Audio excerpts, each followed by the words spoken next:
February 23, 1945. Mount Suribachi, Iwo Jima. The volcanic dust hung in the air like drifting ash as Private First Class Tadashi Yamamoto crouched in a damp concrete bunker, his hands shaking as he wrote by faint lantern light. Every word he put on paper could have sentenced him to execution if discovered by his officers, yet he wrote them anyway because the truth had become too overwhelming to ignore. "The Marines are not human," he whispered to himself as he scribbled. "They do not die like other men. Everything we were told about American weakness was a lie." His heart hammered as he looked through the narrow firing slit. A moment earlier, he had witnessed something that defied everything he had been taught since the first day of training. 6 Marines had charged his position under machine gun fire so heavy that even veteran Japanese soldiers flinched. 3 fell instantly, bodies flipping backward in sprays of black sand, but the others pressed forward as if the gunfire only urged them on. When his comrades unleashed grenades in a desperate attempt to stop them, one Marine had thrown himself onto a grenade blast to shield his squad. Yamamoto watched in horror as that same Marine, bleeding from half a dozen wounds, pushed himself back to his feet and fired until his fingers could no longer grip the trigger. Within minutes, the position had fallen. The Marines advanced as if guided by something supernatural, something Yamamoto could neither understand nor reconcile with the propaganda he'd been fed. Across Iwo Jima, 21,000 Japanese defenders were buried in a labyrinth of tunnels carved through the mountain like veins. They had been promised they would face weak, soft American troops who feared pain, who feared death, who would break under pressure. Yet the reality unfolding in front of them contradicted every assumption of Japanese military doctrine. The math was writing itself not in strategy halls or war plans, but in blood and shattered stone. 26,000 Marines would be killed or wounded in just 36 days. But they kept coming. They always kept coming. The collapse of Japanese confidence didn't begin on Iwo Jima. It began years earlier. August 7, 1942. Guadalcanal. Corporal Hideo Takahashi, a veteran hardened in China where Japanese forces had swept aside entire armies, found himself confronting an enemy unlike any he had faced before. A week into the fighting, he wrote in his diary that the Americans who landed on Guadalcanal did not behave like the others. They did not retreat when surrounded, did not surrender when their situation became hopeless, and most disturbing of all, they fought at night, something Japanese soldiers had been taught only they could do effectively. Darkness, once an ally, had suddenly betrayed them.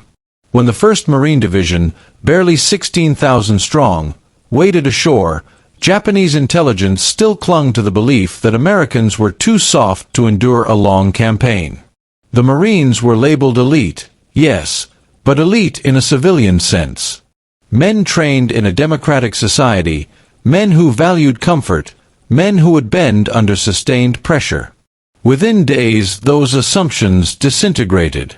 Lieutenant Shigeru Fukudome, commanding a reinforced company tasked with retaking Henderson Field on the night of August 20th, marched forward with confidence shaped by victories in China where his unit had overcome forces 3 times larger.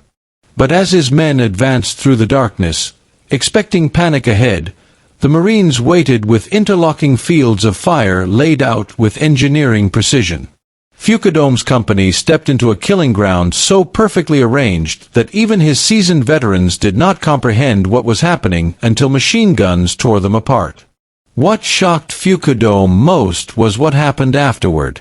Marines didn't simply hold their ground. They counterattacked in the darkness with a ferocity that contradicted everything he believed about American behavior. His diary described them as moving through the jungle like ghosts, killing silently, then melting away before his soldiers could regroup. When he was killed 3 days later, only 90 men remained out of his 200. The Marines had lost just 12. Across Guadalcanal similar scenes unfolded. Japanese forces, confident in the power of their banzai charges, found Marines who did not break, even when stormed by hundreds of screaming attackers. Marines fought until physically overrun, then continued fighting with bayonets, knives, entrenching tools, and bare hands. Sergeant Kenji Matsumoto recalled seeing a Marine machine gunner continue firing with both legs shattered until Japanese troops physically killed him at arm's length.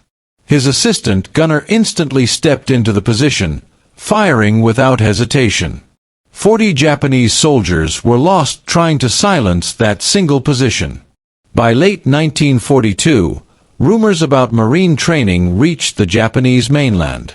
Private Yamamoto, the same man now trapped on Iwo Jima, heard about them from an intelligence instructor who had interrogated captured Marines. The staff officer admitted that Marine boot camp resembled something more brutal than anything within a civilized army, describing 8 weeks of psychological and physical destruction designed to strip recruits of every civilian instinct, followed by a rebuilding phase that forged them into something else, something far more dangerous. The instructor compared it to Bushido twisted together with American industrial might. It was a combination Japan had never anticipated. Tarawa, 1943. Rear Admiral Keiji Shibasaki commanded heavily fortified positions he believed would hold 10,000 Marines for at least a week.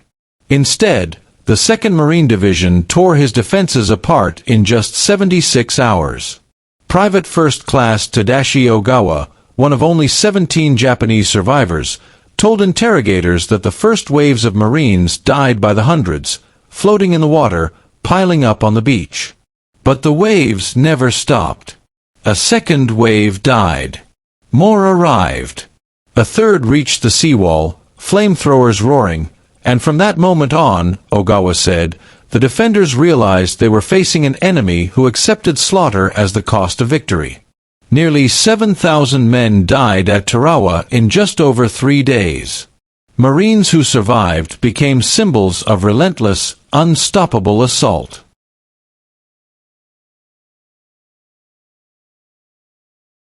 By 1944, Japanese intelligence reports described Marines as shock troops who refused to retreat under any circumstance. Casualties did not degrade Marine combat effectiveness until units were nearly annihilated. Captured documents compared Marine tactics to a machine made of men, where riflemen, machine gunners, mortarmen, artillery, tanks, and aircraft moved in perfect coordination, directed not by high-ranking officers, but by junior leaders empowered to make rapid decisions on the battlefield.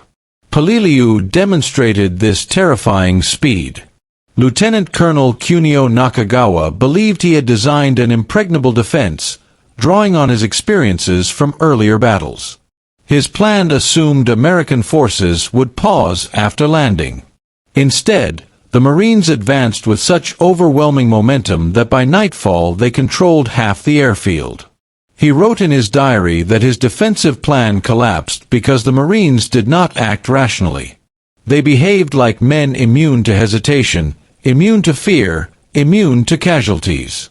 They acted with total commitment regardless of circumstances. Over and over, Japanese soldiers described witnessing Marine tactics that bordered on suicidal, yet always proved tactically sound. Sergeant Matsumoto, later captured on Bougainville, watched a 37-man platoon charge 3 machine gun bunkers head-on across open ground. 12 died. But in 4 minutes the Marines had destroyed all 3 bunkers. Matsumoto wrote that it wasn't courage, it was systematic use of acceptable casualties to achieve objectives before defenders could adapt. This willingness to lose men at a rate other armies could not tolerate created an impossible scenario for Japanese commanders. They could defend with too little force and lose positions, or concentrate forces and weaken other areas. Every option led to defeat. Only the timeline changed. Major Yoshi Takahori, who survived Iwo Jima, later explained that Marines absorbed over 20,000 casualties in 36 days, numbers that would have shattered any other army. But Marines simply reinforced and continued attacking without any visible loss of intensity.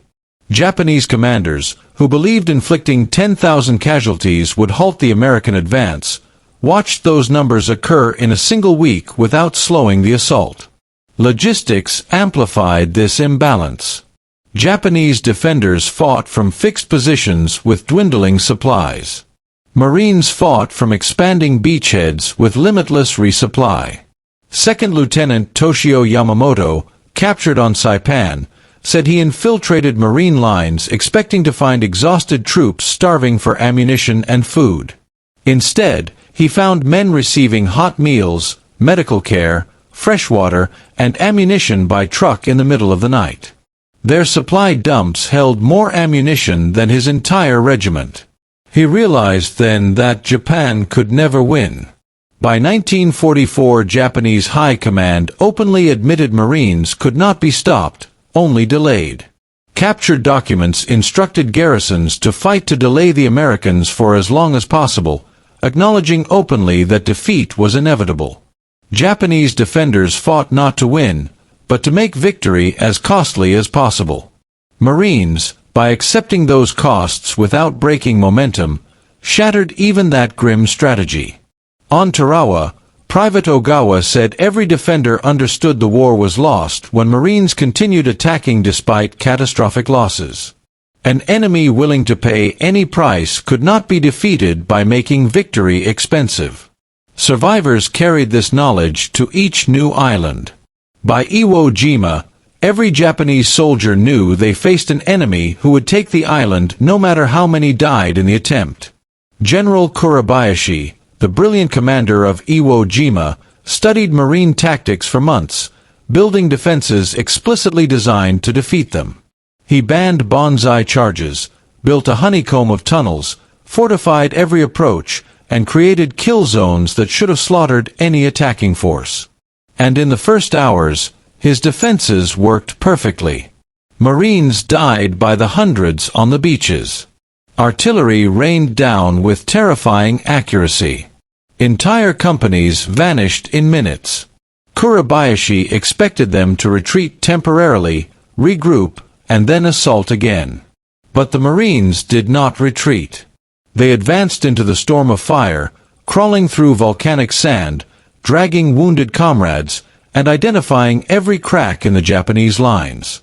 Flamethrower teams, demolition crews, riflemen, and machine gunners moved with murderous efficiency despite absorbing casualties that should have crushed morale. Private Yamamoto watched it unfold from his bunker, the same man who now scribbled in his diary in disbelief. He saw 3 flamethrower operators killed one after another, each replaced instantly by another Marine grabbing the weapon from a dying comrade. He saw demolition teams crawl forward even as entire squads were cut down. 30 bunkers fell in the first hour of combat. Yamamoto wondered how any army could sustain such losses and continue fighting. Almost none of the 21,000 Japanese defenders survived Iwo Jima. In contrast, Marine casualties totaled 26,000, numbers that would have ended the operations of any other fighting force. But the Marines kept advancing until the island fell. Kurabayashi's final assessment, smuggled to Tokyo, acknowledged the grim truth. He described Marines as the most effective fighting force he had ever encountered, citing their willingness to absorb casualties, overwhelming firepower, decentralization of command, and their single greatest advantage: they never stopped attacking. No defense could endure that. Across the Pacific, Japanese soldiers struggled not with defeat, but with understanding how Marines could fight with such relentless aggression. Corporal Takahashi, a survivor of 3 islands before his capture on Okinawa, explained that Army units attacked, took casualties, then pulled back to reorganize. Marines, however, attacked, took casualties, and attacked again, stepping over their own wounded without hesitation. This confused Japanese commanders because it defied all rational doctrine. The answer lay in Marine training. Captured documents and interrogation reports described a transformation unlike anything in the Japanese system. Boot camp destroyed the civilian mindset, then rebuilt men into Marines whose identity was inseparable from the Corps.